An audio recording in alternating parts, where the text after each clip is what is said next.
Welcome to Grand Sumo Breakdown, the unofficial sumo podcast for official sumo fans.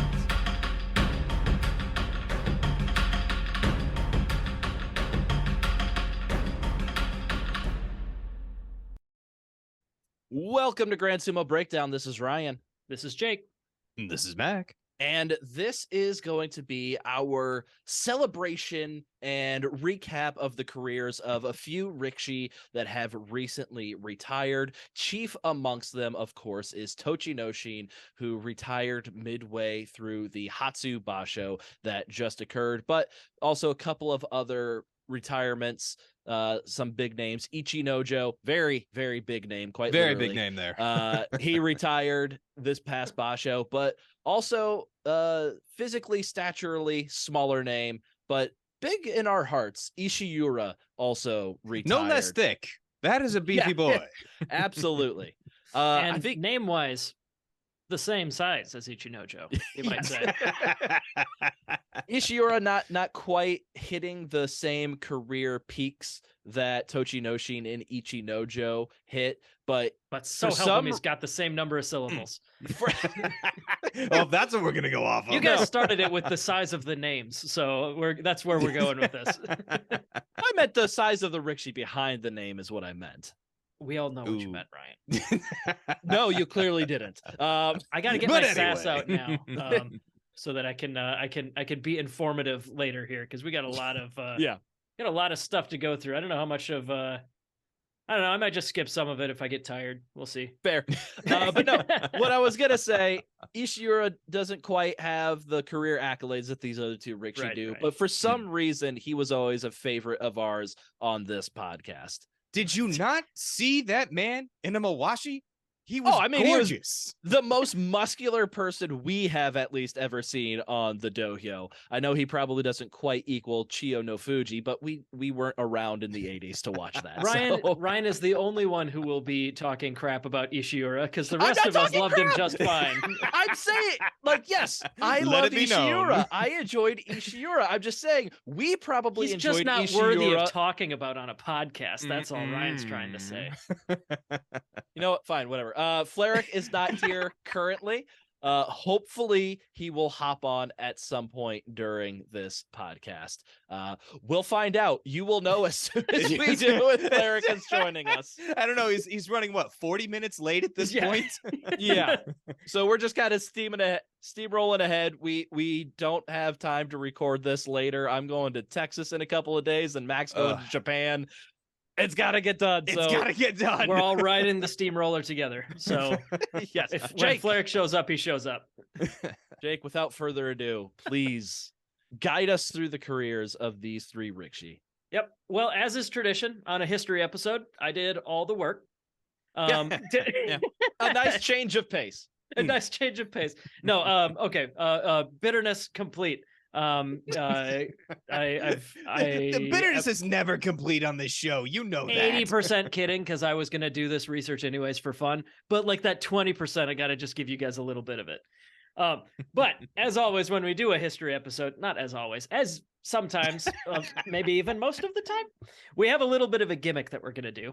The train wreck is just going. I'm loving this so far. Ryan already established we are on a steamroller, Matt. Keep up with the analogies.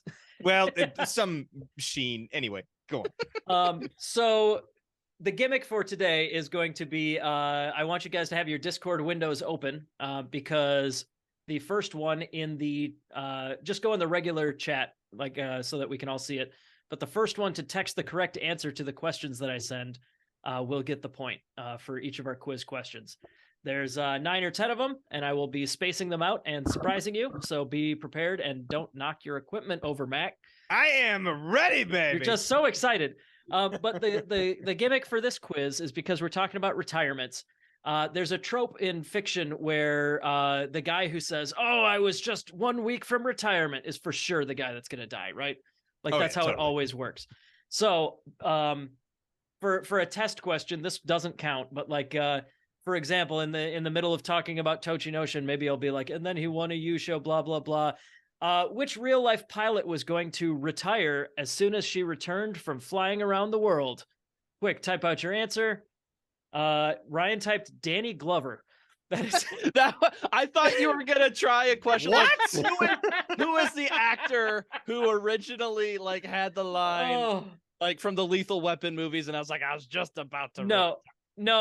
Danny Glover is too old for this shit. Yeah, that's Exactly. right. There you go. That's But no, perfect. Danny Glover And was Lethal not Glover. the pilot who was going to retire after she returned from her flight around the world. The correct answer you did get Amelia Earhart.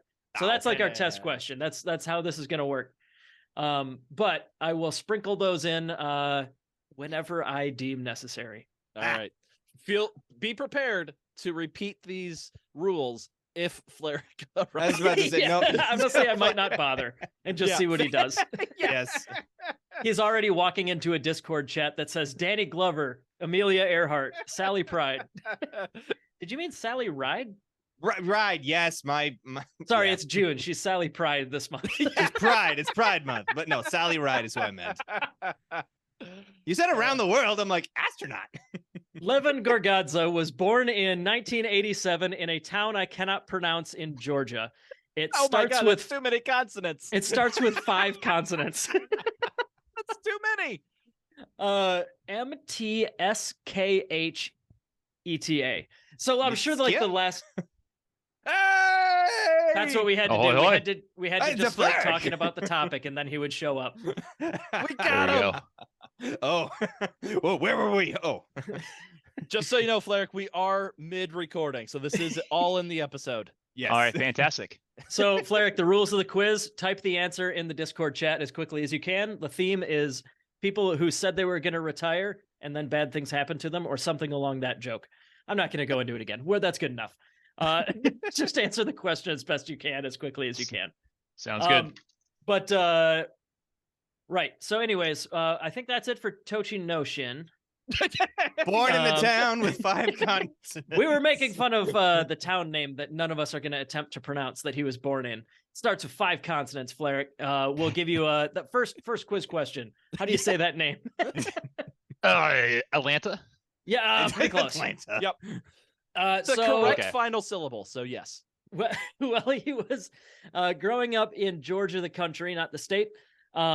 The soon-to-be Tochinoshin did judo and sambo, and actually with fellow countryman future Gagamaru, traveled to Japan to do the Sumo Junior World Championships in 2004.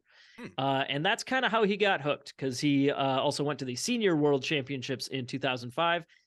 I mean, it's kind of the same event, but like, you know, he was a junior one Older. year and an adult the next year. It makes sense. He then went to Nihon University, where you go if you want to do sumo, and you also want to go to college. He was encouraged by a teammate to turn pro and made it work pretty quick. He was recruited by Tochino Waka. And as is the case with many foreigners in sumo, he didn't know any Japanese and kind of had to just get tossed into the sport and figure out the rest of the crap as he goes. So like a lot of foreigners, he learned Japanese from the Okami-san at the stable that he ended up at, Kasuga no Beya. So the Okami-san is the wife of the Oyakata, and she's generally like mom for everyone, you know, taking care of whatever cultural needs the foreigners have, of course, like in Tochinoshin's case, but also just kind of being the, you know, female presence to help keep everybody in line and all that. But he also stayed close with Gagamaru, who also went into pro sumo at the same time. And specifically, I'm not quite sure why, his stablemate Munakata is called out as another guy that was helping him learn Japanese and the you know, just the cultural stuff that he has to know in order to fit in with sumo. Second quiz question. How many weeks from retirement was Hudson in Aliens when he was going on his super long rant? The first correct answer is Mac, which is going to happen for a lot of these. They're movie questions. Oh, hell yes. Hudson was 4 weeks from retirement, 4 more man. weeks and out, man. 4 more weeks. Now I'm going to buy it on this rock. I came over, man. So, Tochinoshin's next, the next bullet point I have here is, I'm borrowing a phrase from a recent podcast I listened to, but it was too fitting. Tochinoshin, as soon as he got into pro sumo, he shot through the roof like a cowboy in a saloon fight. He absolutely rocketed up the ranks. Wait, He, what? I like that. I like nope, that. just let it go. He was in he was in Juryo within 2 years and only spent 2 basho in Juryo. So he started his first official tournament was May of 2006, and in May of 2008 he was already in Makuuchi. Damn. So like that is like literally like a Yokozuna prospect level of rapid rise. Yeah, he would have been, I think, just 20 years old when he debuted in Makuuchi. Yeah, born in 87, so yeah, 2021-ish. So he's he made it there like immediately, and he kept moving up. He got all the way up to Komusubi within the next 2-3 years. Got a Jun Yusho, got a couple special prizes. But the biggest next thing that happened was in July of 2013. He had a big injury. Tore an ACL, and he actually sat out 3.5 entire basho. This is something that more modern fans were used to seeing a little bit more with like Terano Fuji, Shino Kuni. Yeah, guys that Ura, have big time. Wakataka Tomokaze. Kage is going to be in this situation as well. Mm-hmm. But like it didn't used to be the case that guys would sit out this long and then come back. So naturally, when you're injured, when you sit out, your ranking tumbles. You shoot back through the floor like that saloon's upstairs neighbor. So I'm glad that one tickled Ryan. So he went all the way down to Makushita 55. Oof. Yeah, so he started this run. He was at Maegashira 2 when he went 2-13. Went down to Maegashira 11. He went 3-3 and then pulled out. And that's when he started sitting out. So he went from Maegashira 11 to Makushita 55 before he started wrestling again.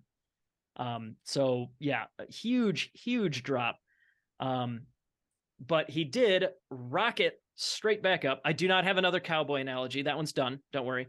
But he rocketed back up like faster than he did the first time. In 4 basho that it took for him to get back up to the top division, he lost twice. Yeah, he so at Makushita 55, 7-0 Yusho. Makushita 6, 7-0 Yusho. Oh god. Juryo 12, 13-2 Yusho.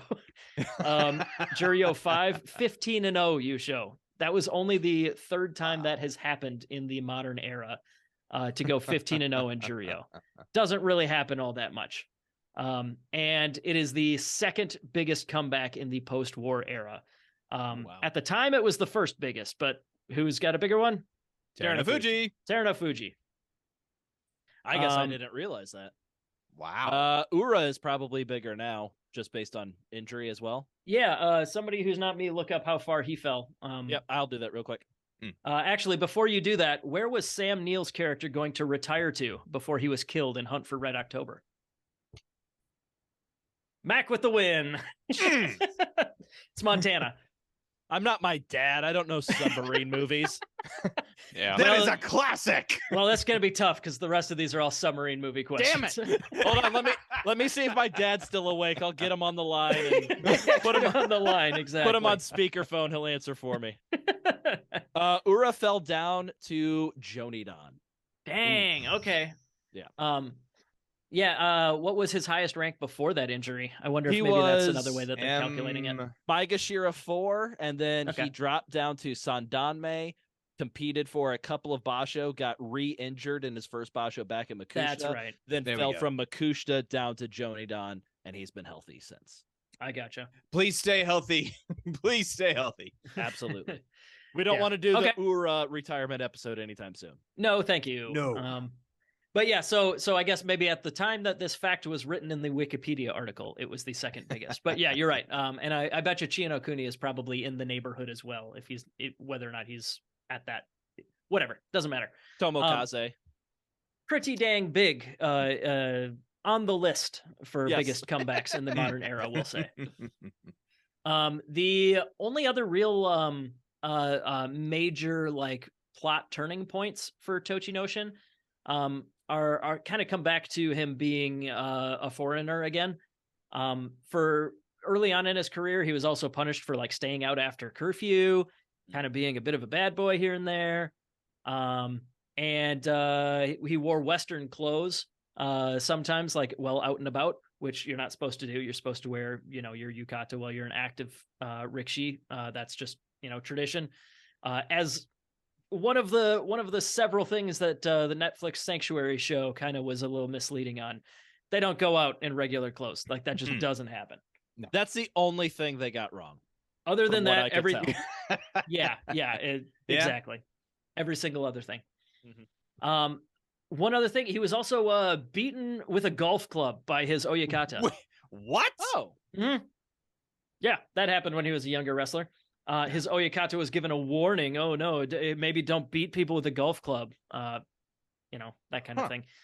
This was pre Haramofuji, I guess, where it's like before we started caring about violence. Guess it's up from a cane pole, but wow. I wonder if this was pre or post the. It was post the death. It was after the death. Yeah. Okay. And they still apparently didn't care all that much. Oof. Mm-hmm. Yeah. Oh well. So that is kind of simplifying it a lot, obviously, but that is like the bulk of his career from like 2006 all the way up to like 2018 or so. Mm-hmm. That's like the highlights, right? Like there's ups and downs, of course. For Tochinoshin, it's mostly ups. He was almost always single digit Maegashira, Sekiwake a handful of times, Komusubi a handful of times. But 2018 is where it really heats up as far as like career accolades, and at least the current generation of sumo fans like us, this is where like he really made a stamp.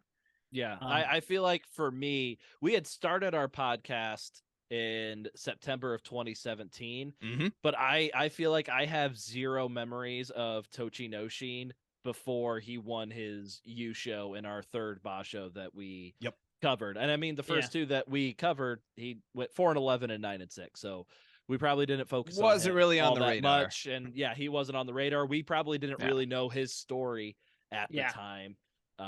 It was really this Ozeki run that taught us how Ozeki runs work, taught us how just taught us a lot and really secured our latching on to this guy. Like for me, Tochinoshin, Aoyama, and Kaisei were the three guys that were obviously not Japanese. So like they were easier to like remember and get to know more like in the beginning. Like we'll talk about later. Ishiura was kind of the same deal. It's like this guy is visually very different. So it's when I am thrust into a sport with like 40 people that all have the same haircut, you gotta latch onto something to help you remember which guys are which, right? Tochinoshin, obviously one of those guys that was easier to remember. And when we start our podcast and all of a sudden this guy blows up, it's like, yeah, okay, it's easy to latch onto this guy. I get it. I get him. So yeah, for us personally, absolutely a huge pivotal period here. And I'm sure that goes for a lot of people that have been watching sumo roughly the same amount of time as us. But let's go over his Ozeki run because it's kind of hilarious. It is one of the easiest decisions that the council has ever had to make. So let's start off with January of 2018.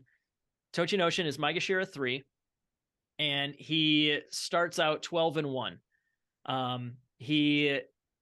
When he started out 12-1, he just needed like one more win to get the Yusho. And he did clinch it on that day over Shohozan after encouragement directly from the prime minister of his home country, Georgia. I don't know if that means like phone call or like a letter or like a public address on TV or something, but either way, that's super cool. It was the first Yusho for his Bea in his Heia for 46 years. Oh, wow. So then a quote that I got, Tochinoshin, who wrestles in his stable master's old Mawashi, gross, embraced Kasugano after his victory on day 14 and later told reporters, several years ago, he told me he would clutch me to his chest if I won. I was so glad that I made it come true. Which is like simultaneously inspiring and also like, wow, that's a different relationship you guys probably have. You just wanted a hug. This is the bar to clear for a hug. A second of like feeling like love and appreciation from your like sensei. That's probably the thing. It's like, do more Shiko. Do more Shiko. That you Yeah. did good. Now I want 30 more. I wonder if it was like a really short hug too. There. Good job. Too long. Too much. Too much. Too much. Don't let. Hey, everyone's looking. Yeah. Yeah. They both have like single tears with very stoic faces. I The got something manly in my tear.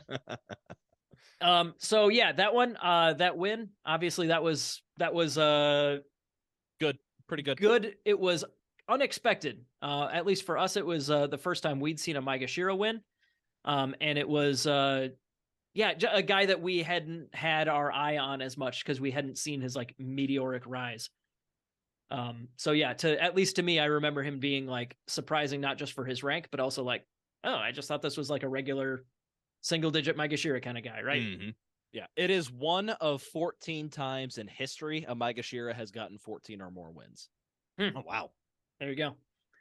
But yeah, so final day he did finish. Toku Shoryu's on that freaking list. Yeah, he is. And another person we're going to talk about, Ichinojo, also on that list. But goddamn, Toku Shoryu's on that Tokushoryu's list. there. Sumo record lists are meaningless in the post 2017 era, or when was that? 2019? It doesn't matter. It transcends space and time. Yeah. Let's move on to Tochinoshin's Ozeki run here still. Second. So obviously 14-1 from Maegashira 3, you're Sekiwake. You're going straight up to the top there. And in March of 2018, he went 10-5, which I mean lower than he was before, but he did beat Kakuyu, who ended up winning the whole tournament. So that did net him a Shukansho Outstanding Performance Prize. That's the prize that goes to generally, if you beat the guy that wins the Yusho, you are in the running for an outstanding performance prize.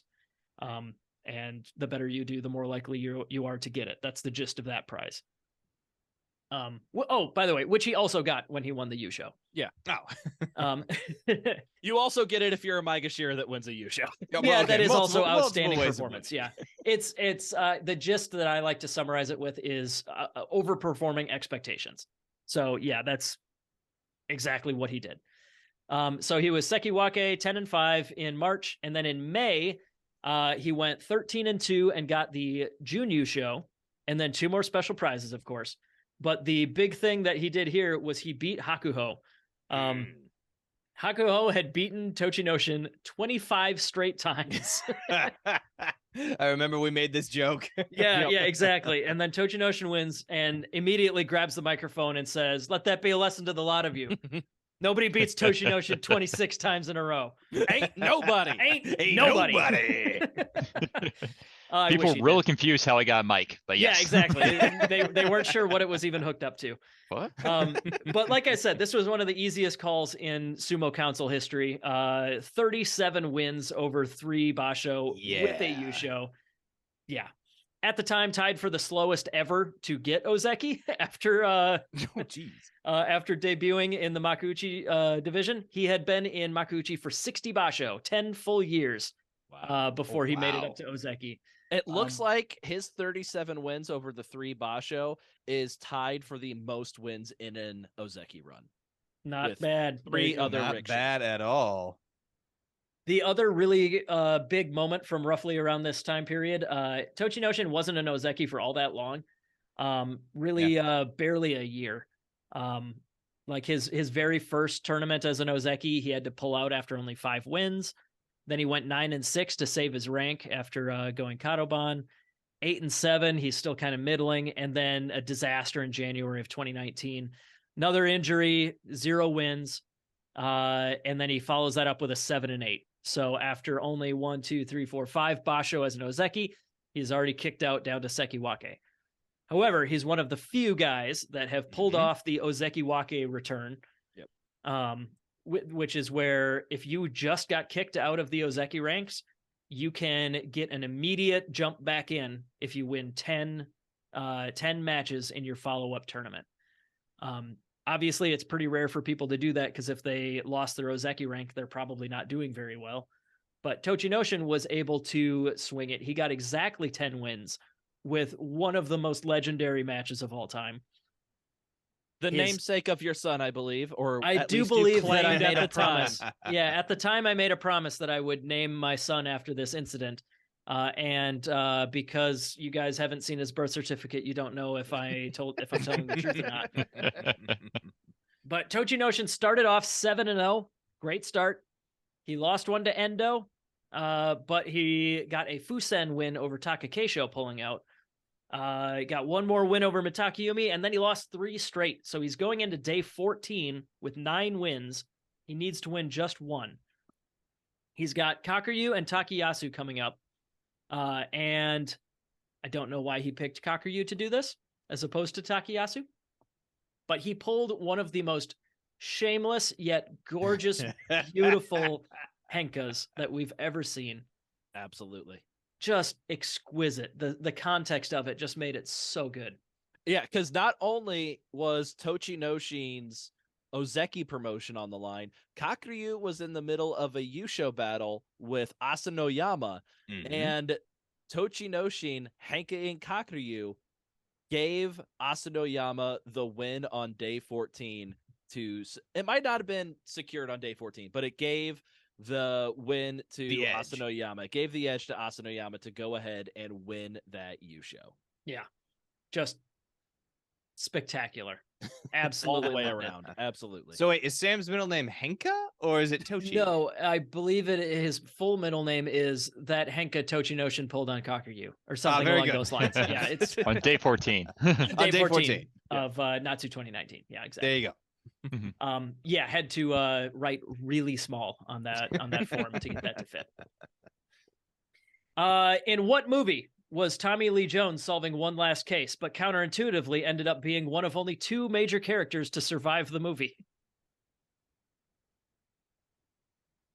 It is not The Fugitive. I think Coen Brothers. this one. Based on Cormac McCarthy book.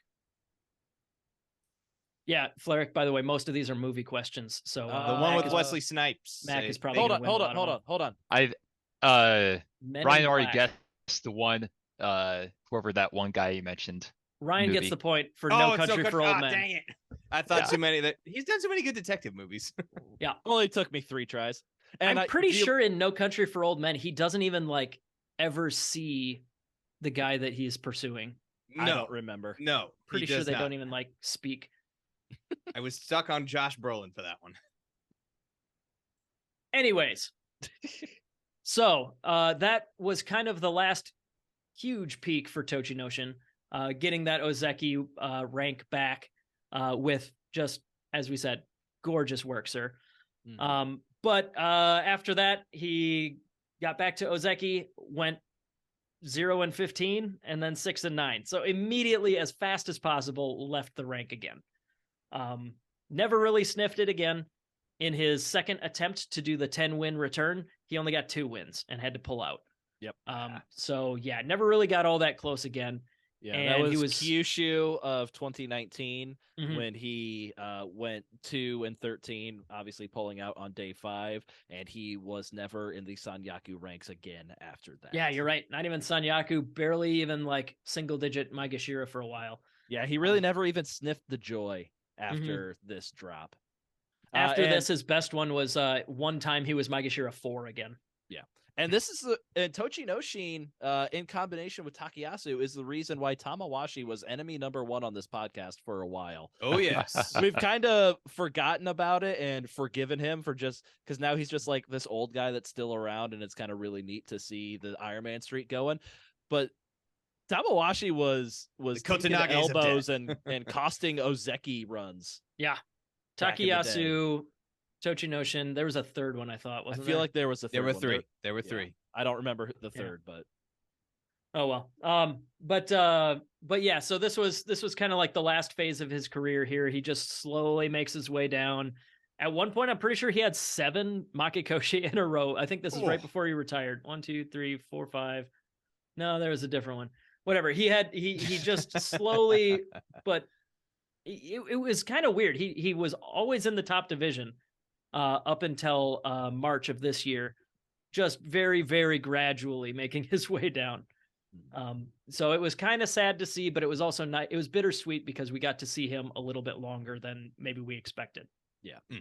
Yeah, and he did have that streak of 7 consecutive Makekoshi from January of 2021 until January of 2022, all Makekoshi there. Thank you. And then March 2023, he actually had back-to-back winning records in March and May of 2023, and those would prove to be his final Those would be his last winning ones, yeah. records. Yeah. 7-8, 7-8, 6-9, gradually working down, and it was really just this year that he got another re-aggravated injury. This last basho here in May, he went 0-5 and called it a career. Yeah, Like the Kodo Shogiku, just slow decline. Yeah. Yeah, in January of this year, I believe he had like his shoulder dislocate or something like that. That was a bad hit.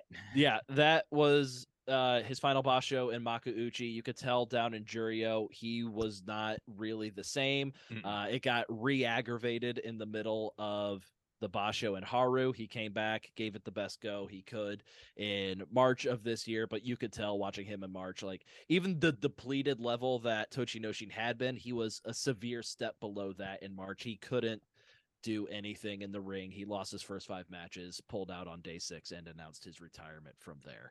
So yeah, it really was just injury after injury after injury in the final stretch of his career after he reached the apex of making the Ozeki rank. Is just started with that Tamawashi Kotanage and just kept compiling from there, unfortunately. One direction, even though it was mercifully slow as opposed to catastrophic. Some other notes, now that he has retired, it does not appear he is staying in the Sumo Association. Doesn't have citizenship, doesn't have a elder name. So chances are he either he's going to go back to Georgia or maybe he'll stay on and do other sport related stuff in Japan.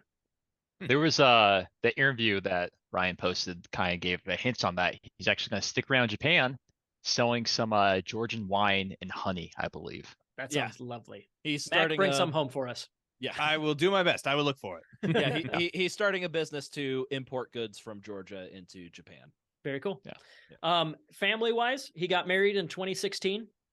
He had a baby daughter like right before his U show. I remember when he do you guys remember the videos of him going home to Georgia he had won his tournament, but he was meeting his daughter, I believe, when he got off the plane. Yep. Mm-hmm. Hopefully he Like, brings yeah, his that was a family big- to Japan with him if he's staying in Japan. Well, yeah, Yes. this is like 6 years ago. Oh, now, no, I but- know. I'm just saying. I'm assuming he hasn't seen his daughter since. So yeah. Zoom and Skype. yeah. Yeah. So some other cool fun facts about Tochinoshin. I did reach out to American Amateur Sumo's #1 Tochinoshin fan, Siggy Sauer. I mentioned Okami-san, the position of Okami-san earlier in the episode. Yes. Siggy Sauer is basically the Okami-san for Dallas Sumo Club. And also, of course, the Tochinoshin expert. She sent over a couple memories that she has of Tochinoshin's career. Tanabata is a tradition I am unfamiliar with. I need to learn more about it, but it's where where you like write down your wish that you have. Yeah, and his is always I wish for no injuries. So it doesn't clearly it doesn't work. That tradition sucks. No, you should have seen what his career would have been like if he didn't make that wish at all. Oh. Because you have it even more. Maybe he was just doing it slightly off and was accidentally sending it to like an Oni who would just twist everything against you. Yeah. No, there's another guy whose real name is Tochinoshin in Japan who's like the healthiest son of a bitch in the world. This man is the Iron Man. I am unbreakable. His knees are made out of stone. That's great. Other cool fun facts from Siggy here. Tochinoshin owns 2 wolves. Wolves? Yeah, like literally wolves. There's videos of like him being interviewed on Georgian TV and stuff and showing off his wolves. His wolves are named Dembe and Chloe, and his poodle is named Angela.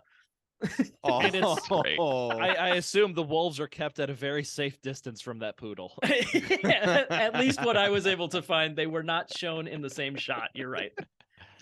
According to Gagamaru, Tochinoshin has the same old ass 10-year-old iPhone that he just refuses to upgrade. Oh, wow. Wait, is Tochinoshin me? He Wait, might. wait, well, wait. the next fact is that Tochinoshin was always near the top of the drinking Bansuke. So that he's not like you, Ryan. No, Ryan. And when I say that, I mean literally. I mean the wrestlers keep track and rank each other on a drinking Bansuke. Wow. That is fantastic. Yeah, That's my first I ring about need to this. see this. Coolest Is thing that I've from ever heard. Gagamuru himself?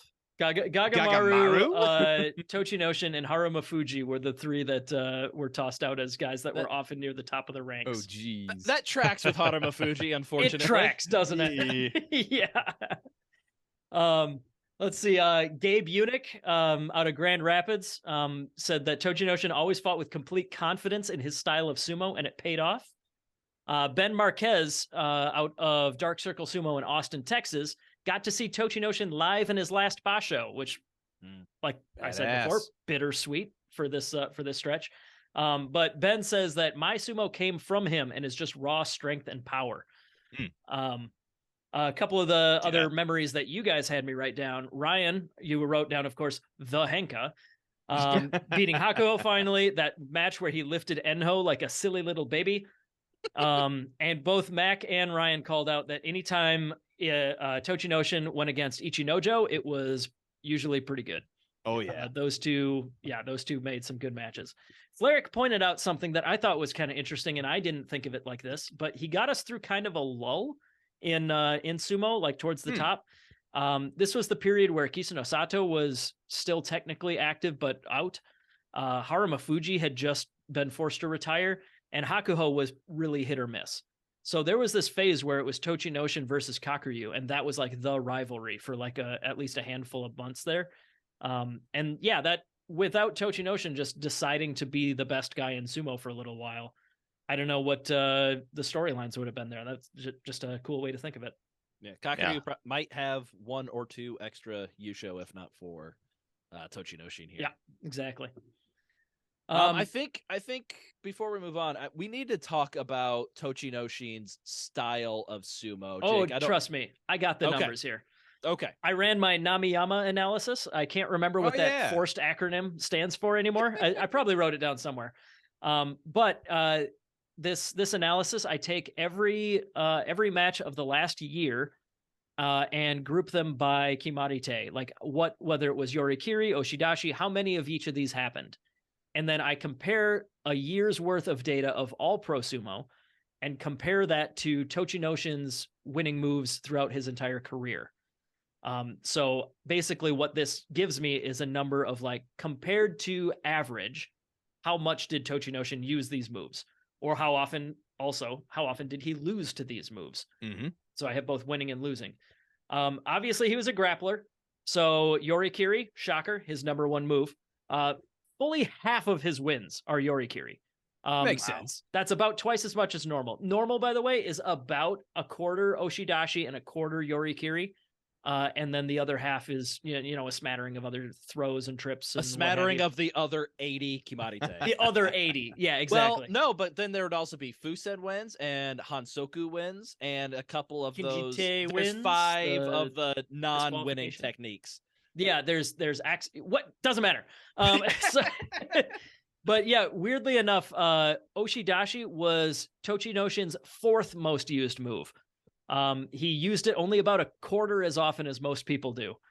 The 2 wins or the 2 techniques above that were Uwate Nage, which he used about twice as often as everybody, and Hitaki Komi, which he used about regular pace. But because he did so little pushing, he had more Hitaki Komis than he had Oshidashis, which is kind of unusual.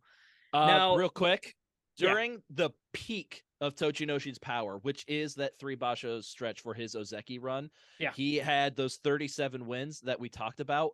One of them was Oshidashi. Yeah, sounds right.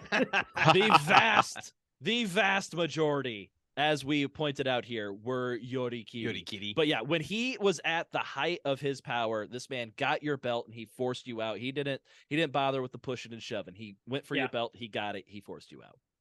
That was the deciding factor for the Ozeki Council was like, wait, he got pushing now? Okay, this guy can do anything. You got it. All right. All right. He can do it all. He's got versatility. all. He's done. Now, the one technique that comes up for Tochinoshin more than anything else is the tsuridashi, the lift out. Yes. So, like where he lifted little wee baby Enho like he was a toddler. With his legs flailing wildly. Yeah, like it's time to go home and the toddler won't leave the pool, like that kind of a maneuver. He did this move 28 times in his career, fully 4.1% of all of his wins. And this breaks my program. This move is not used often enough to for us to know what normal is. Like most guys will get like one or two of these in their career. I remember the first time we did a Namiyama analysis on Tochinoshin, it was like, wow, he used this move twice this year. And wow, this move was only used twice this year total. Because they were both him, right? So like it breaks the system. Like technically, according to my analysis, he uses this move 700 times normal. Which like because wow. Which just means that he got 28 in his career, and I'm pretty sure there was only one in the last year of the top division. Yeah. His last one was in March of 2022. Real quick, everybody gets one guess. Who was his last Tsuridashi against? Jesus. I don't know. Terutsuyoshi. Enho. Jake. Hey, I just guessed another little guy. Yoshi. Yep. Okay. So last, real quick, as far as losing techniques, no real surprises here. He lost by grappling techniques a lot more than pushing techniques. Yeah. If you go for the belt, other people are going to go for your belt. So makes sense. Yep. Yeah. Exactly. Kind of funny here. His Oshidashi is his second most common losing technique, which happened twice as often as he won by it, which effectively means if it was a pushing battle, he loses 2 out of 3. So I thought that's kind of a good way to look at that. But anyways, we got 2 other guys to cover, and we're already like 45 minutes into an episode. So why don't we move on? Good stuff, though. Do you guys Good have stuff. anything? Any last thoughts on Tochinoshin? We called him the Gorgeous Georgian. We called him Thickless Cage. All appropriate names. The Georgian We will miss forklift. him. But also, yes, the Georgian forklift. Yeah. Who plays the criminal in Detective Somerset's last case? I got nothing. Hang on.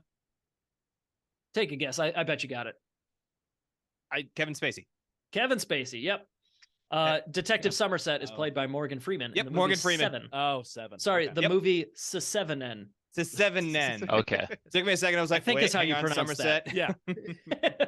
Yeah. No, for me, for Tochinoshin, well, I guess not for me, but I know we've heard from so many people that Tochinoshin is kind of what got them into sumo. Oh, yeah. I know when Mac and I, we talked to Jason Harris recently, and in prep for that interview with Jason, I don't think we talked to him about it, but read his interview that he did with Tachiai, and he was talking about how his Tochinoshin video when Tochinoshin won the Yusho, or one of his matches during Tochinoshin's Yusho run, is like far and away, or at least was at the time, his most viewed video. And it was, I think that video was probably something that brought a lot of people into sumo around that time. So Tochinoshin, I think, is responsible for a fair amount of fans that have gotten into the sport over the past 5 or 6 years.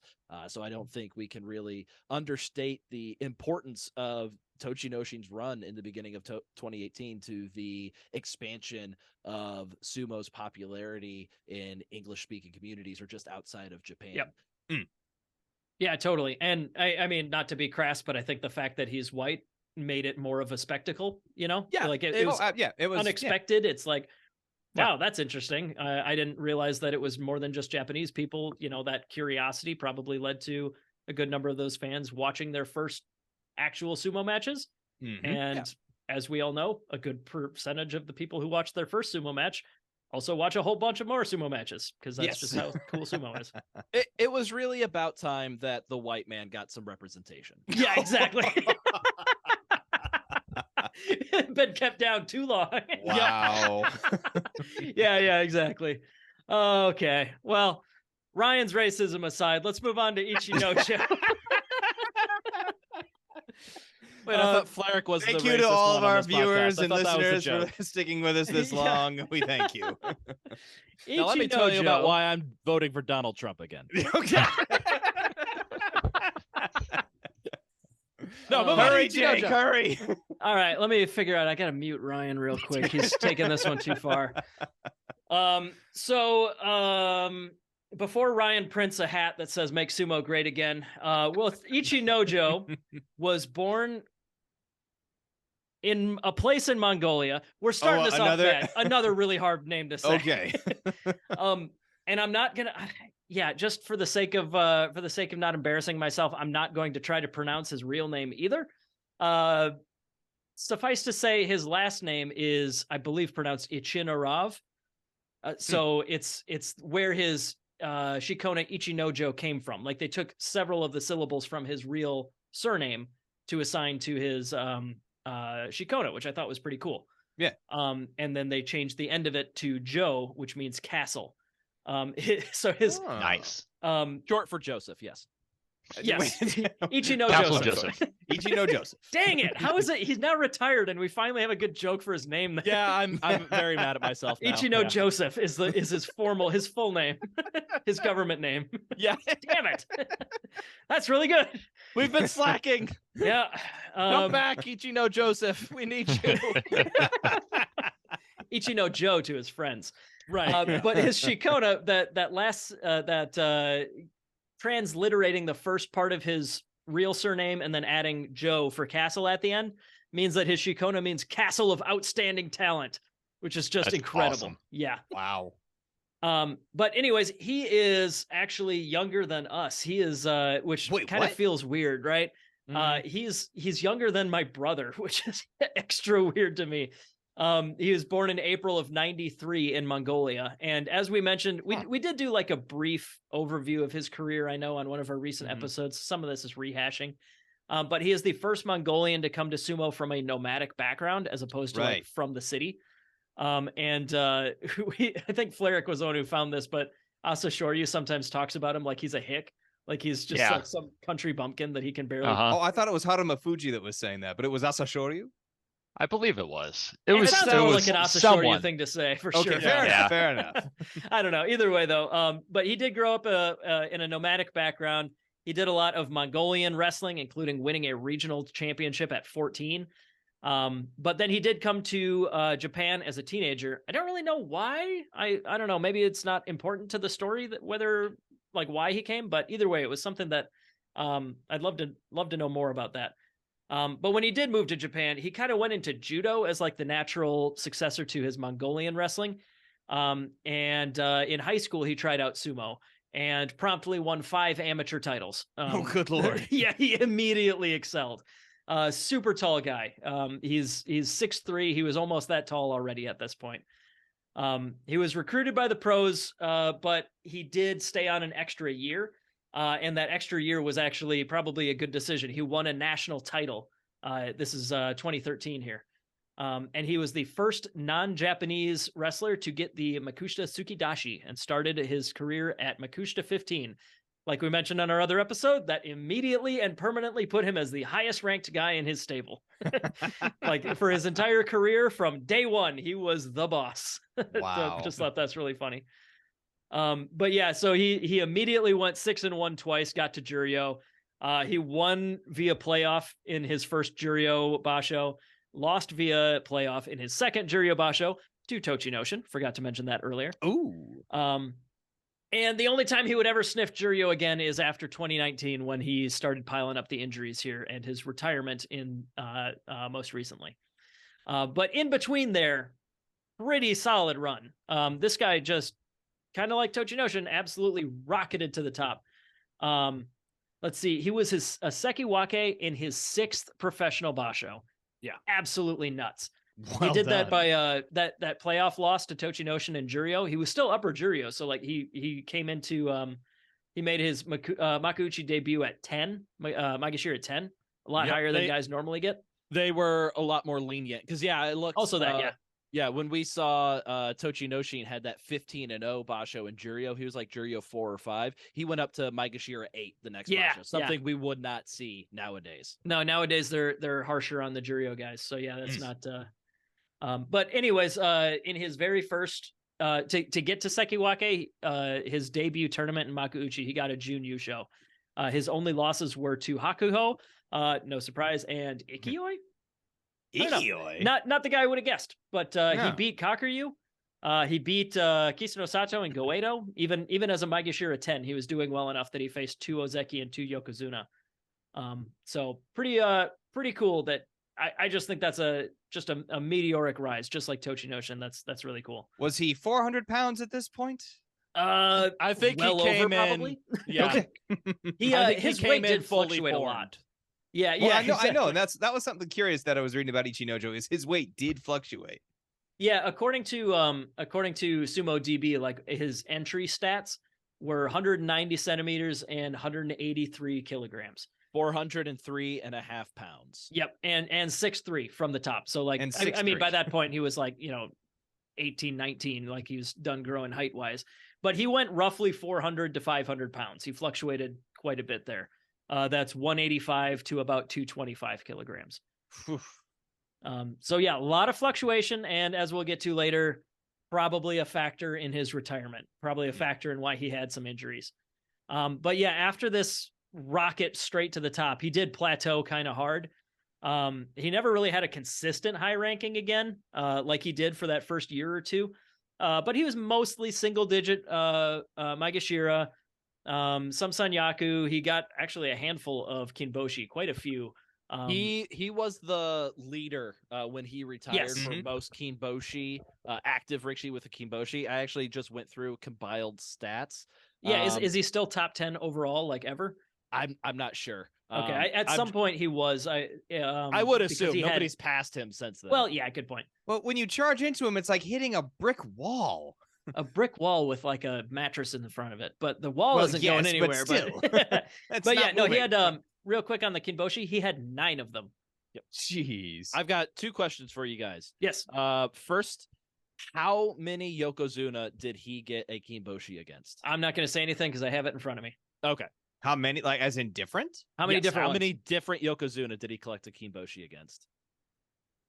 4. Incorrect. Cleric? That's what I was gonna guess. I'll go 3. Incorrect. 5 Yokozuna. You guys 5. You guys are forgetting Teru no Fuji, I think. Haruma he- Fuji, Hakuho, Kakuryu, Kisano Sato. He got 3 of them on Kisei, and 1 on Teruno Fuji. You're right. I forgot Teruno Fuji.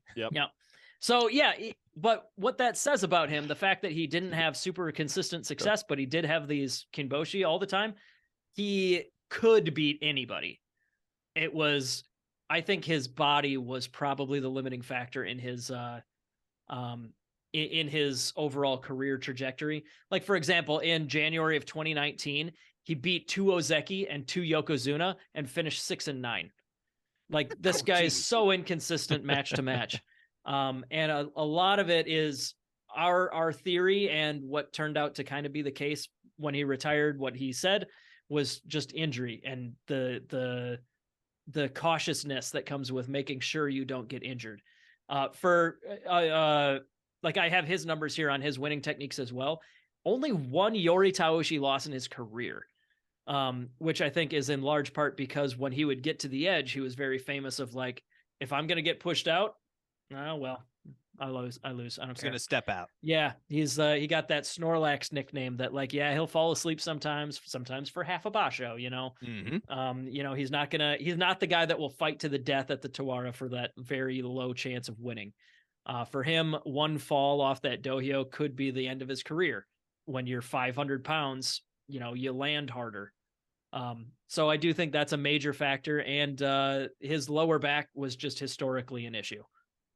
For a long time, that was one of the reasons that his weight fluctuated a lot, was when he lost weight.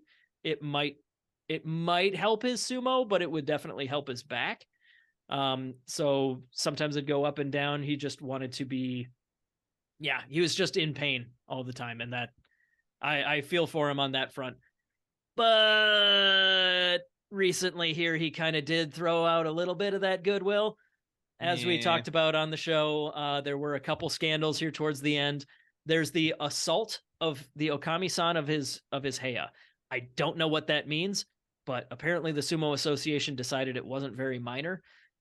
I wonder if Yeah. it's a translation issue, because I don't know, like assault could mean punched her in the face, or it could maybe it's he caused her to get injured by him being reckless and like bumped into her, knocked her over. I don't know. Flaric, what do you know? Yeah, I believe the tabloid that had the story or something like that. They talked about Ichinojo was out drinking or something, and Okami-san tried to like get him to come back, and like he maybe moved his arm or something, tried to shrug her away, but then at that point maybe he hit her or something like that. I Okay. believe that is what the alleged story is. Something that So might be described differently if he wasn't a 500-pound rhino. Yeah.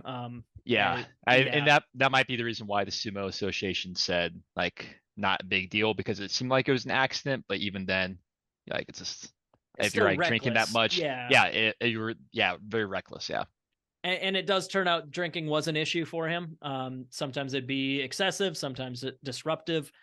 Sometimes he'd miss a practice because he was too hungover or still drunk or whatever, and like that's a big deal.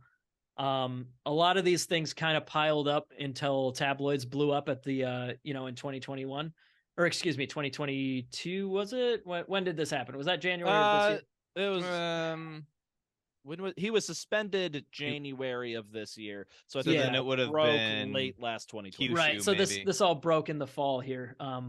But yeah, so like the combination of all of these things, and just the fact that like you can't let it go completely. They suspended him for a basho. And that was the first time that he got bumped down to Juryo since, well, in 2020 he had an injury that sent him down to Juryo for a couple basho.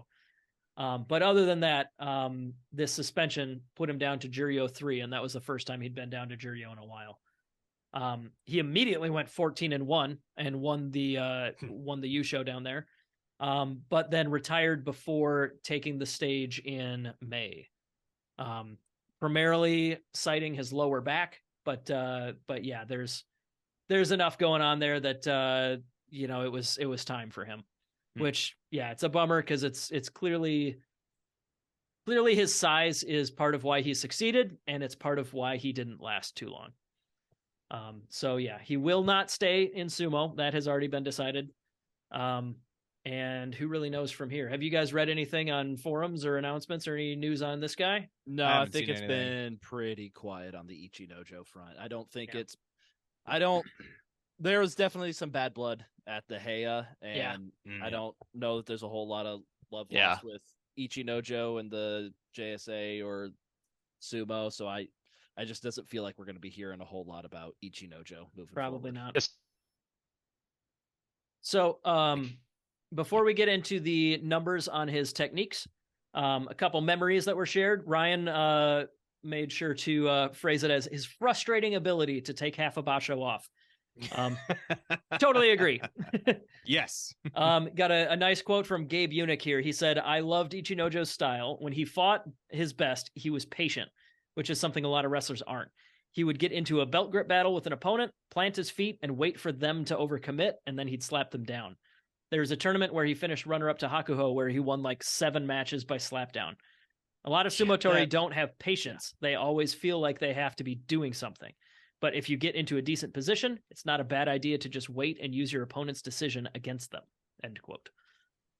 So yeah, that he did use quite a bit of Hitaki Komi. But yeah, surprise, Yorikiri is his number one. Not as much as Tochinoshin, but yeah, nearly twice as often as everybody else does, and roughly the same ratio. He used Oshidashi only about half as often as everybody else did. As far as losing, same deal as Tochinoshin. Like he in belt battles, he certainly won more than he lost, but yeah, about double the pace for Yorikiri losses compared to normal. And Oshidashi, almost the same thing. He lost by Oshidashi twice as much as he won by it. So yeah, if you kept, and this is something we definitely recognized, is if you get a really strong pusher to keep Ichinojo or Teruno Fuji, we've kind of seen the same trend. Keep him off your belt, you got a chance. Yeah. So, The only other one that I thought was kind of a standout was 2.5 times as often as normal, he would lose by shitate nage. Shitate nage is being thrown with an underhand grip, which when you're as tall as Ichinojo, everybody's going to get the underhand That's a grip feat. on you. Yeah, exactly. Uwache nage, he only lost by slightly below regular pace, but shitate nage, the underhand grip, he lost a lot more than average. So, But just the that idea was kinda of funny. throwing him down, even underarm, it doesn't matter. Just the idea of getting a throwing kimerite on him is Yeah. just impressive.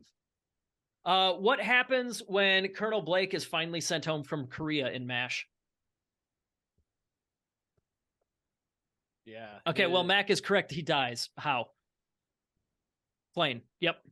Plane crash off screen. It's like one of the classic. We got to write this character off the show. Survivors. I will point out. Thank you, Dad. That's the only reason I know that. I grew up watching MASH too. Who is killed the second he mentions retirement in the Futurama episode with the alien invasion video game What If? Oh, I don't know if it's a what if. It's one of the what if situations. So It's Pac-Man. it could Mac be gets any- another point. oh. Yeah, baby. Yeah, General Jesus, Pac-Man Mac. mentions like he's finally about to retire, and then that like Okay, immediately Ryan, gets how killed. how you are with sports trivia, I am with most Yeah, movies and It television. seems like, yeah. Like, how are you just like, oh, yeah, that was Pac-Man from this random episode of Futurama, which I'll point out I am working on rewatching all of since the new Futurama coming at the end of July. Yes. Since I have fallen behind pace on my questions, I'm doing one more. All right. In Apollo 13, Jim Lovell was on his blank and final mission to the moon. Last? Well, his last and final Well, mission. yeah. Thank you. If nobody knows, okay, How long well, do I have Ryan, to go until I get it? All right, well, Ryan, you got it on your first guess, which is the only reason I'm going to let you count this one. It was his third and final mission to the moon. He was finally going to get to walk on the moon, and then And everything blew that's up, what I was like. It was his first time to actually go walk on Yeah. the moon. which totally sucks. And I guess that one's kind of a movie question, also kind of a history question. Bit of both. It's a biopic, so I guess it counts. Yeah. Anyways, we're going to move on to Ishiura, who I have a surprising amount of content on because I He's love one the of your guy. favorites, though. Yeah. I like love the said, guy, but like I didn't expect to find this much interesting stuff on him, I should say, beyond my own interest. So to start off with the basics, he was born in 1990 in January in Tottori, Japan, which is a very sparsely populated, I believe the most sparsely populated prefecture in Japan. So I believe that makes Ishiura younger than you three and just a little bit older than me. Yes. Well, I mean, we were yeah, pointing sure. out like Ichinojo is younger than us. Figured why not throw in the same We've context moved for on from that, Ishiura. Ryan. So his interestingly for Ishiura, he wrestled under his given name all the way up until 2021 when he took a new first name but kept the Shikona, like the surname Shikona. Wait, he took a new first name? Yeah, I'm not really sure why. He was, yeah. There was no like occasion or anything like that. Like sometimes when you get promoted to like Kirishima, he changed Yeah. his name from Kiribayama because I am now an Ozeki. I now have a new name, something like that. Mhm. Ama changed his name to Haramafuji when he was promoted But he to was a Yokozuna. Yeah, okay. yeah. I get it. Ishiura- I get it. Ishiura Masakatsu became Ishiura Shikanosuke. I don't know why. It was Okay. he was in between two Juryo Basho. I don't know. It's a lot more fun to say. Yeah. Shikanosuke? Yeah, Shikanosuke, fair enough. Yeah. But I don't really know why. Anyways, he was kind of a late starter in sumo. He actually like just made the cutoff. He entered when he was like 22, 23, like at his very last chance. He did do amateur sumo as a younger man. He actually lived in Australia for a bit and won a few sumo titles there. But he ended up going home to join sumo, inspired by the success of some of his amateur sumo friends, and as mentioned, made the cutoff just at the last second. Fun fact, I don't know who, but he was cast in the movie The Wolverine as a bad guy. Wait, He what? withdrew from that opportunity to go home to do sumo. I don't know which villain. I haven't seen that movie because I heard it wasn't super good. But point being, he was cast in that movie before withdrawing to go home to do sumo. Which one? The Wolverine. Wolverine. So the third one. I freaking hate how movies do that. Like they'll just it's like an Xbox naming convention kind of thing. The X-Men Like- Origins Wolverine. No, the Wolverine. When he That's the- fights, I know, the right? Silver It's stupid. Samurai. All right, whatever. I don't care. The only thing worse is the way that they name Spider-Man movies now. With how do I keep track of Far From Home or No Way to Homecoming to Home something whatever? Oh my god, I Quantum hate Trouble, names. Quantum He's Verse. getting further Uh, and further away from home. That's how. Yeah. Spider-Man even further from home. Yeah. Wicked super duper far from home. I don't know where home is anymore. The Green Goblin arrives to get him home. So Ishiura started at the very bottom, but because he was experienced in amateur sumo, he was certainly not starting from scratch. He was an adult, not like a 15-year-old, like slugging it out with other 13-year-olds and whatever. So he did rock it up to Makushita pretty quick. He got to like upper Makushita within about a year or so of starting. By the way, for time frame, he started in early 2013. The March 2013 Basho. March is generally when people start, by the way. Like you get like the Haru.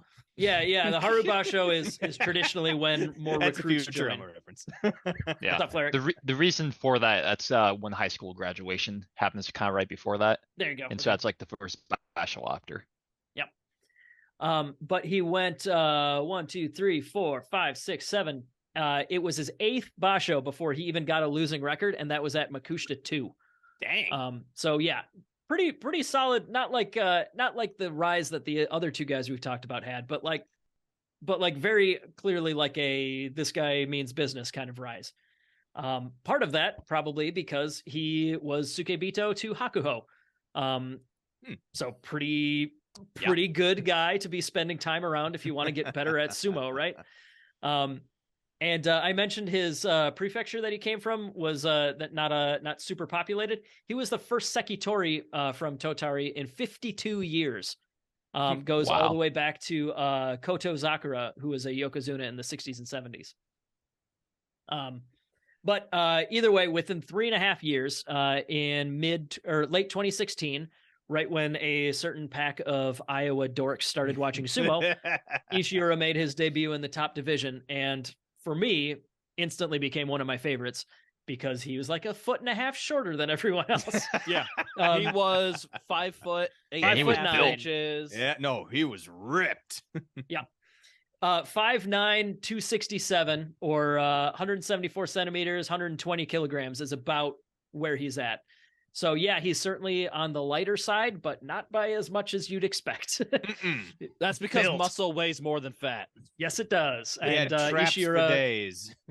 was that was his thing. Yeah, he was easily the most buff rikishi that we've watched in sumo. Like we mentioned at the beginning of the episode, Chio no Fuji existed back in the 80s. We weren't alive back then. But Ishiura is easily just the most muscularly defined rikishi that we've been able to watch. I don't know. Shohozan had some pretty big guns on him, but some all guns, around but Ishiura, definitely. I'd still give it to Ishiura. But to Jake's point, like you said, that was right around the time when we started watching sumo. That's literally the first basho that I watched from day 1 to day 15. It was September when Goeido had his Zensho, when you like showed us like, hey, sumo's kind of cool. Watch a couple of days, and it worked We on did. us, got it hooked. But the Kyushu of 2016 was my first basho, and I will always remember that being Ishiura's debut, him winning 10 matches in a row, getting the Kanto show, and then never really unfortunately he never got double digits in the top division again until his last fully healthy basho in the top division in January of last year, where he went 11-4. Yep. No, we'll get to that. That's super frustrating to me that's how it ended up working out. But yeah, he didn't ever hit that high again. He never got another special prize. But he was kind of in that gatekeeper tier. He would bounce back and forth between Juryo and double digit Maegashira. No like massive moments the way that like Tochinoshin or Ichinojo had. But he was always there, and he was always ripped, and he was always like just fun to watch. For me, he was not just a unique in appearance, but also unique in style. I'm going to mix in some of these memories rather than go in chronological like the other guys, but Gabe Unick had a lot to say on Ishiura. Gabe Unick is also a lightweight amateur sumo wrestler. So yeah, Ishiura is a guy that makes, sense for him to follow. Gabe said he showed that a smaller wrestler could attack bigger wrestlers, fight his way inside, and still win with speed and quickness. It's a shame that injuries caught up with him, but that's what comes with fighting people twice your size. Excellent point. Another quote from Gabe on like on Ishiura's influence on Gabe's style. You can still use your strength against a larger opponent, and you can negate strength with leverage. My match in open weight against Casey, he's referring to in the U.S. Open 2023. He did open weight, and he went up against a guy named Casey, who is a heavyweight. He said, my open weight match against Casey this year was an Ishiura match. He was bigger and stronger than me, but I used my leverage to match that strength advantage. I got inside, I got my chest below his, and every time we moved, I tightened that grip and kept getting my hips and chest lower than his. It took nearly a full minute, and then Gabe ended up winning by shitate nage, which, spoiler alert, Ishiura did a buttload of. Similar to Ichinojo being tall, Ishiura is short, so of course he's going to have the underhand grip a lot more often than the overhand, right? So yeah, we'll get there to the full numbers, but that I just thought that was worth sharing.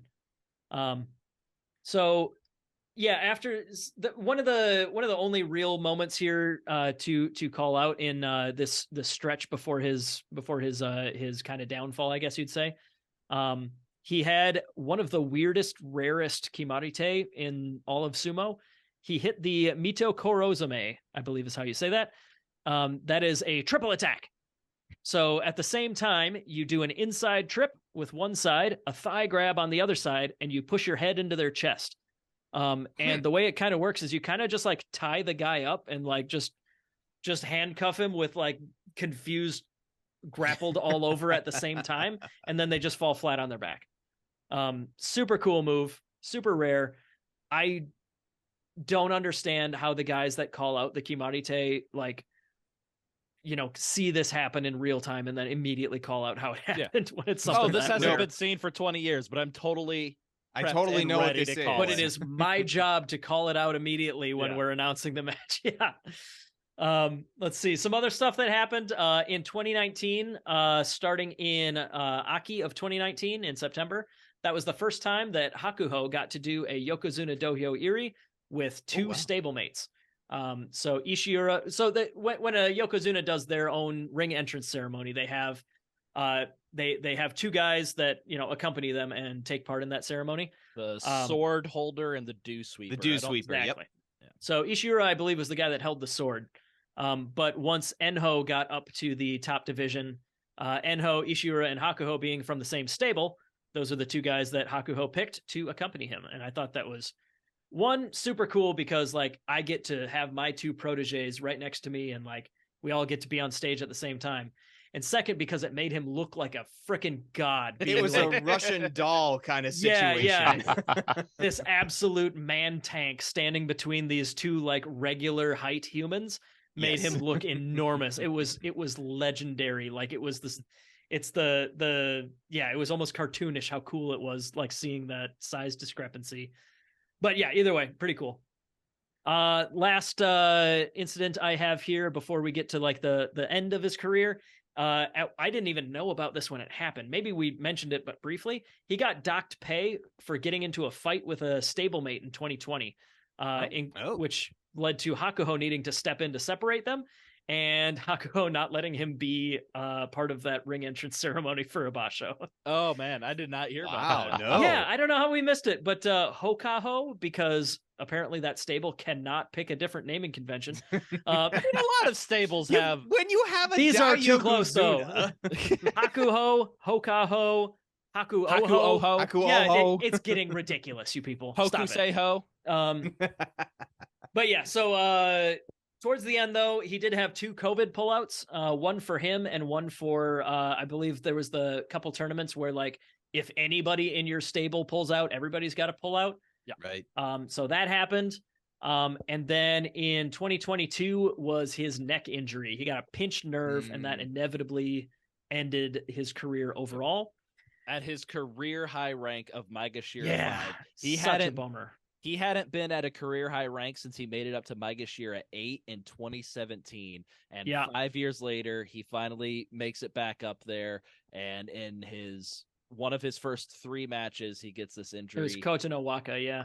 Yeah, Oof. he pulls out. He returns later in the Basho, loses 4 out of 5 matches that he returns for, and then he never steps on the dohyo again. Last match for Ishiura in his career, against Aqua. A loss against Aqua. Last win on day 14 of that Basho against Ura. Ura is the guy he considers his rival. Okay, I believe that. They didn't have a ton of matches, but I mean, they were 2 guys that we certainly liked watching, and they're always exciting. Ishiura won the rivalry overall, or excuse me, Ura won the rivalry overall 3 matches to 2.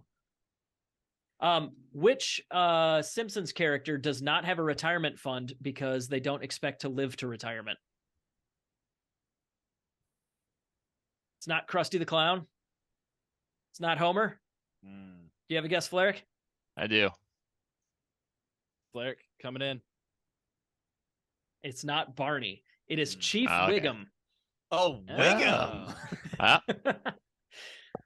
And what famous pirate dies during his retirement party in Assassin's Creed 4? I don't know. Guess a famous pirate. Come on, you can do something. Yeah, Smack. It's Blackbeard. Yeah, I played Assassin's Creed. So, like Ryan said, that was how his last Basho went. He didn't retire for like a full year after that. He dropped all the way down to the bottom of the Jonidan division before he made the final call this May. I usually don't like making fun of Google Translates, but I got a couple that I think are really funny here. What do you mean? I thought that was one of our favorite things. Okay. He's talking about how his neck injury. So basically, the gist that he got from his doctor was that it's possible if you don't get surgery but keep wrestling that you could paralyze yourself. But it's for sure if you get surgery, you won't wrestle again. So that was kind of the decision he was made, or the factor he had to consider while he was figuring out what to do about his neck. And during this phase, while he was debating it, he looked on his wife and his children. And that's kind of the setup to this quote from him. And he says, "When I saw the faces of the 4 people sleeping," meaning his family, "I thought, isn't this good? The doctor told me that if I had surgery, I wouldn't be able to continue sumo. There was also the danger of becoming paralyzed.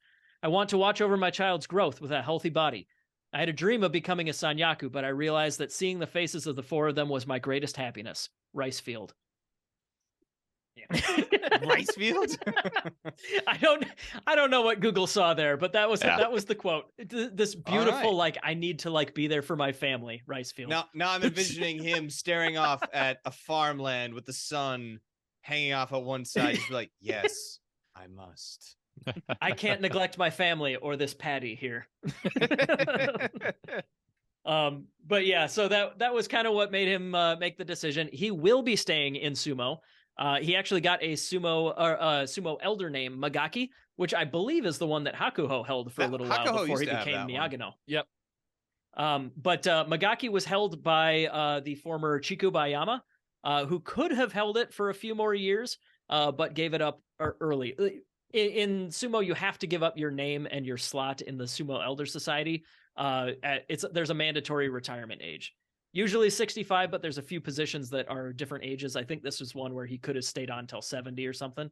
But either way, he gave up the name and so that he could retire and so that Ishiura could stick around. So I thought that was really cool. One of the other quotes he said, given looking back on his career now that it's over, Ishiura says, "It was the blink of an eye. During that time, I had a lot of good experiences. And looking back now, the good things were better than the painful things." Which, That's good. I mean, duh.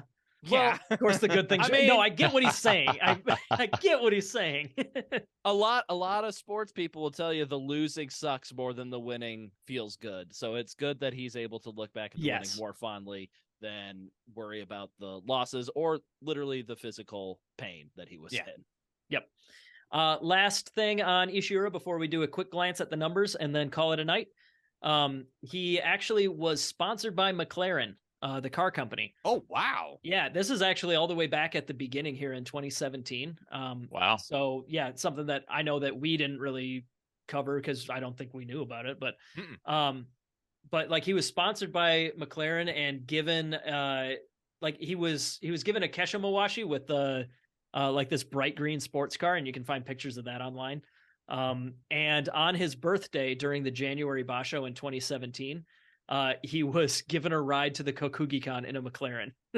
Nice. Yeah. Based on the context of this conversation, I assume that's a very nice car. McLaren are very nice Yes. cars, Ryan. Yes. Yeah, like supercar, sports car, just yeah, like They they're have one a of the Formula brands that One- does Ryan, like they have a Formula One team. Yeah, Just like, they're like that good. Toyota, Honda. Yeah, gotcha. exactly. No, Yes, on that Ryan- same level. Precisely. No. This is tearing up the racing fan in Fleric. No, this is painful. Just wondering how much detail I want to go to. I'm just letting it slide. Don't. It's not But- worth it. But the thing is, like McLaren, I just know like, oh yeah, that's like a mid-table racing team. They're like, Yeah. if it was a Red Bull, if he drove a Red Bull there, that'd be something. Now we're talking. If he now had a we're big time. Toyota, Yeah. had a Toyota. So They're not in Formula One. They're But not in they Formula One. are actually really good in other racing events. So Well, yeah, but It's, just not F1. I got one more funny translation here. This is a quote from Campaign Magazine. CEO of McLaren, Kenichi Kawamoto, said Ishiura demonstrated all the characteristics of McLaren, being light, fast, and powerful. His good looks and gentlemanly challenger spirit are also important factors. McLaren's target customers are wealthy, mature people with a young heart and the manners of a gentleman. Which sounds too sensual of a description of a car and a man. Yeah, And how the car and man have similar like traits. I don't like that quote very much. We all know that Ishiura wasn't a gentleman, as highlighted in Max Erotica Thump Thump Squish. Yes. Oh. That is So also anyways, the another one of numbers my here. Ishiura standout memories. Yeah, no I kidding. believe that is the infamous pounding the mochi incident. Sure. The mochi. Something like that. So, as far as winning and losing techniques for Ishiura, you might think that it makes sense for Yorikiri and Oshidashi to be the top two for him, but he used both of them way less than normal. He was way more spread out than most wrestlers are. Yorikiri and Oshidashi combined to only be about 30% of his matches instead of a normal guy might be 50. I think that makes sense for somebody his size, though, because Yorikiri Oshidashi, you're overpowering your guy. It's a lot harder when you're Ishiura size to overpower the guy, so you got to be wily and slap him down. And Exactly. He's got to be creative like that Mito Kurozame, like that. He's got to pull out the weird ones. yes, And for Ishiura, that underhand grip, Shitate Nage, Shitate Hinere, and Shitate Dashinagi are all three of those are in his top 10. And I he believe uses that. all three of them like 8 to 10 times more than most people do. Which isn't saying a ton. Like Shitate Nage was 14% of all of his wins, which is like 9 times what it is for a normal wrestler. Mm-hmm. Roughly the same proportions for Shitate Hinere, which is an underhand twist down, and Shitate Dashinage, which is like an underhand pulling throw. Shitate Nage is like you throw and you tip them over. Shitate Dashinage is where you like pull and like pull them forward out of the ring using that grip. Same goes for like Uwate Nage and Uwate Dashinage. That's what the difference is. But yeah, also he did use pulling techniques and slapping down techniques more often than most. That was again just because he's got to get creative. That was something that was more often than normal. As far as losing, he lost slightly more often than normal by Oshidashi, which also makes sense. If you can keep Ishiura off your belt, there's not a ton he can do to you. If you're a normal sized wrestler who's going to be like nearly twice as big, right? Mm-hmm. So that makes sense. The other thing that makes sense when you think about it here is he lost a lot more by Hitaki Komi than most guys do. He's got to get inside, get low, get tight. And if he has getting caught going low on a rikishi. Exactly. Okay. Yep. Also Tsukidashi, which is the thrust out as opposed to push out. That one he lost to that one about twice as often as standard pace. Other techniques that tall guys pull, like Kimedashi. He lost to Kimedashi more than twice normal rate. Kimedashi is like the double over the Terra double Fuji over- move where yeah, he the reaches over with Fuji both arms. special. Yep. Yep. So In about a So, yeah. year, when we're doing the Terado Fuji episode, we'll talk about how he does that move a lot more than And regular. completely Yeah, disables exactly. his opponents.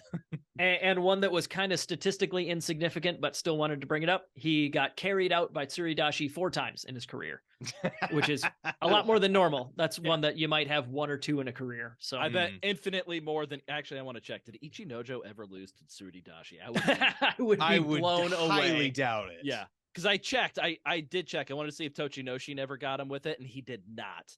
But I wonder if anybody ever got Ichinojo with it. Absolutely no. Okay, good. Yeah, that That not guy surprised, would've- but yeah, did not happen. That whoever would have done that would have had to retire the next day because their back would have been completely blown out. Yep. Yes. Which character was bait and switched with the retirement trope in Avengers: Age of Ultron? They teased it all movie long, and then at the last second they pulled it out and had a twist. It's not Nick Fury. I should know this. This You is probably where should. I- What hint can I give you? Purple? Oh, was it hot? It was Hawkeye. Was it I like James Flair. Spader? What is James Cleric? Spader, the voice of Ultron? Yeah, That was the one who was in it, right? Like he he played was the the part, voice right? of Ultron. He was yeah. the Not what voice of question Ultron. was, though. Yeah. I mean, you got The the right AI or movie. Thank something, you. right?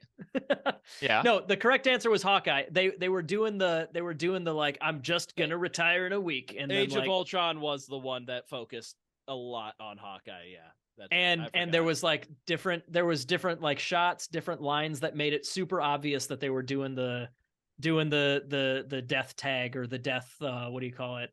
Flags. Foreshadowing. Yeah. Foreshadowing, yeah. And then at the last second, I don't want to spoil the movie, but like it kind of already did. But Yeah, a he different didn't a different character dies instead of him. Yeah.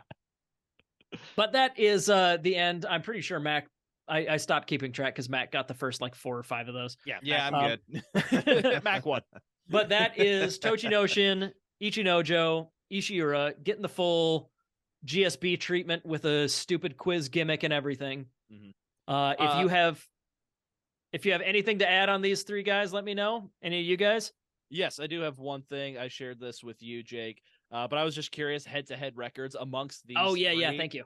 against each other. Tochinoshin, I'm not going to say dominated, but he got the better of both of these guys. He was 5-3 in his career against Ishiura, 18-11 against Ichinojo. But I think it's important to point out he was 17-6 against Ichinojo before his final Ozeki demotion, and then after he was demoted from Ozeki, he went 1-5 against Ichinojo after that. And then the Ichinojo versus Ishiura matchup, they only met twice, and Ishiura toppled the giant both times. Ishiura never lost to Wow. Tochi or to Dang. Ichinojo. That's fun. I'm kind of curious what I'm gonna look it up real What quick. techniques he used? Yeah, what techniques did he use? Please, at least one Shitate Nage. Oh, that would be great. I am almost there. Here we go. Uwate Dashi Nage. So Ishiura had an overhand Overarm grip grip? and then pulled him out.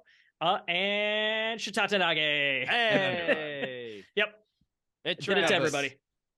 The Oh, only thing I man. want to add to these guys is it was great watching them when we first got into sumo. I'm sad to see them go, but Yep. it's bittersweet because it's like, hey, these guys were around when we first started getting into it and actually watching the matches, but make way for bigger and better things. Yep. For everybody that every prospect that comes up, there's got to be somebody that makes room for them. And yeah, Tochinoshin being around for his like wild peak of getting to Ozeki. Ichinojo, we weren't around for his meteoric rise, but we were there for his Yusho. So that was awesome. And Ishiura, we got to watch from bell to bell. So that's pretty cool. Oh yeah. It's really weird to think that we didn't see most of Tochinoshin's career. Yeah. Yeah. Mhm. Like, we saw most of Ichinojo's. We missed like the most impressive part of his career, maybe. Like, yeah, he won the Yusho when we were watching, but his debut, like, kind of see that excitement. We missed all of that. We saw all of Ishiura in the top division, but just kind of thinking back, Tochinoshin's been around since 2006. You said he made his Makuuchi debut in 2008, and we didn't start watching until 8 years 8 into years after that. Tochinoshin's debut. So it's crazy to think like how much that might skew our opinion on Tochinoshin, because when we were really getting into sumo, that's when Tochinoshin Mania kicked off. What would our thoughts have been on him had we been watching this man for a decade? Get to Sanyaku every once in a while, but mostly be a Maegashira or Rikishi. What would our thoughts have been on him to all of a sudden come out with one of the top 4 Ozeki runs of all time? Yeah. Weird comparison. Like, how do we look at Shodai, a guy who like is around for a long time? He's in the top division, has a hell of an Ozeki run, but that's kind of a short-lived like 1.5 year period where he's like one of the best guys out there. I mean, kind of what Tochinoshin was like too. Yeah, it probably would have been like that for Tochinoshin. Like Shodai was doing the Ozeki run, and I remember every preview basho before while he was on his run is like, I can't believe this is actually Shodai. I can't believe he's actually going to pull this off. And then when he finally did pull it off, I'm like, well, maybe we got to believe his first. Yeah, and then Ozeki Shodai happened. So and maybe that's what we would have been like with Tochinoshin if we had been watching this whole time. It's like, well, he's close, but he's never there. Yeah, and then he finally does no way he's gonna put it together, and then he finally does it, and then Ozeki Tochinoshin happens, and maybe we're just sour on Tochinoshin. I was gonna say, like will we just hate? Yeah, will we just hate Tochinoshin like we hate Shodai? At that point, it's so weird. He had a full good career before his injury, and then had another good career afterwards. It's like when people say Tom Brady had like 3 Hall of Fame careers or something. I think Tochinoshin is like Hall of Fame careers. Yes. So anyways, I think that's where we got to call it a night. If there's any major ones that we missed that any of you listeners want to have us talk about or want us to look into more, by all means send us some notes, because these are 3 guys that absolutely were pivotal in our time watching sumo so far, and our growth. If it's the case for you as well, we want to hear about it. So as you're listening to this, we're probably about 5 or 6 days away from recording our preview for the July basho. So by all means, still send us any more memories, thoughts that you have on Tochinoshin, especially Ichinojo, Ishiura. We'd love to share them on the preview episode if we get any at that time. Speaking of what's coming up, the Bansuke, as we're recording this, the Bansuke dropped yesterday. Jake and I are going to get together tomorrow and record the review of the Bansuke episode, and then we've got our July preview for the upcoming basho. Mac will be able to join us for that, and then he is going to be jumping off and heading out to Japan for the entirety of the Nagoya basho. I'll be able to catch day 9 though. I'm going to be looking forward to that. So hey, you need to find a quiet moment right before a Makuuchi match, and I need you to belt at the top of your lungs like Grand Sumo Breakdown or something. I'm going to. You're going to hear my voice at some point. We need to hear Mac sometime on day 9 right before a Makuuchi match, so that we could hear you on the replays that we. And get that's from the last match whatever. Mac got to watch. I was gonna say. Oh man. Just a big ploy to get Matt kicked out. Yeah, exactly.